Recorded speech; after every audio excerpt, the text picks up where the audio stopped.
blared. Sorry about it. Not great lighting here. My apologies. But anyhow, down here in Florida for a couple of days was a little family quick trip. And what we're going to talk about today is what is our obligation to God, and it's this idea that do we actually have an obligation? Here's God, creator of all the universe, et cetera, the ground in which we live, breathe, and have our being, etc. And what's our obligation there? What's our obligation back to God, and how can we sort of couch that in certain ways? Because it comes from a basic place, which is that the glory of God is the person fully alive, and that's like sort of beginning, middle, and end. That's Irenaeus, like I think 300 A.D. It's a beautiful statement, and let me read you for you a little bit about that in terms of what this obligation, the way we might couch it. This is from the book Secrets of Heaven.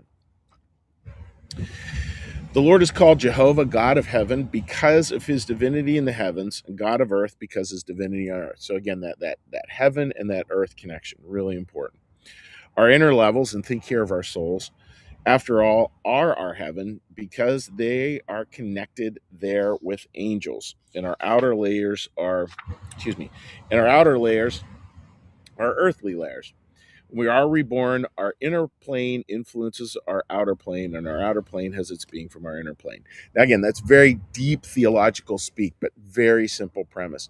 And what is talking about there, friends, is that with how God works, is we have this inner part of us, our soul, which is connected with angels. That's why, again, I love the phrase "better angels of our nature," because the better angels of our nature, they're the ones who sort of feed us with feelings of compassion or remorse or care or kindness, like just we get all those warm fuzzies, and it's a beautiful thing, and that's heaven within us. And when we're in those places, it really feels like heaven when we're really exercising that from our best selves, and we've all been in those places, right? It's a beautiful place to be.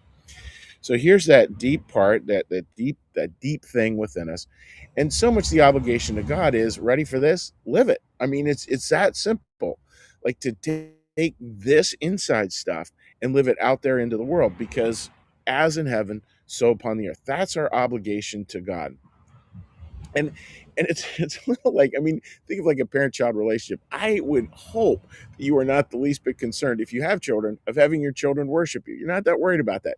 You're worried more about, are they taking care of their siblings? Are they taking care of the world? Are they taking care of their other? Are they being kind to you? I mean, just very basic things. And that's because that's hardwired in us.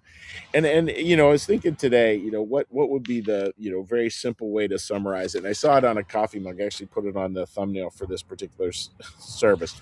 What good shall I do this day? Just that simple. That simple. That goes directly, and that sort of alerts the angels. I'm using that very gently. Alerts the angels to, like, hey, I want to do something good with my life today. All right, what will that be? And then you can trust that God's going to give you countless opportunities out there to do it, and that's your job. So, what good are you going to do today? That's your obligation to God today, and to just keep asking that question to see what shows up. So, I hope that makes a lot of sense, friends. And what we're going to do now we're going to shift gears. And when we shift gears here, we're going to do a little prayer, a little blessing, and then I will be doing a response to people who are leaving a note. This is done live, but I am not able technologically right now to hop on to respond to comments. So please just write comments, and then I will shoot you a little note later on today. So with that, dear friends, let's get a little breath.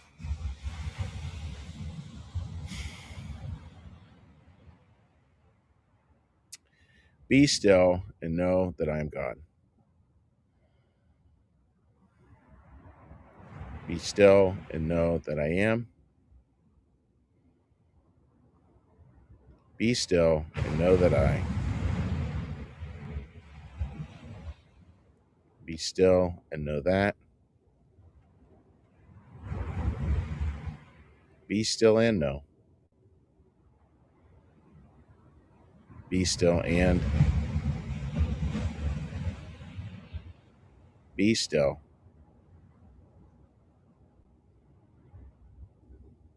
Be.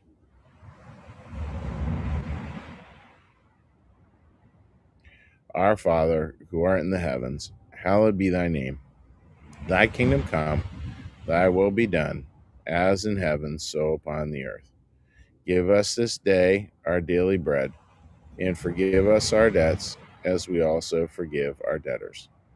and lead us not into temptation, but deliver us from evil. For thine is the kingdom and the power and the glory forever. Amen. May the Lord bless you and keep you. May the Lord make his face to shine upon you and be gracious unto you. May the Lord lift up his countenance upon you, bring you peace, and bring you home. Amen. All right, dear friends, wishing you a beautiful day. Again, my apologies for the light that's off. I'm trying to gently get a tree between me and the sun here, but so be it. Anyways, God bless. Take care, and we'll see you tomorrow.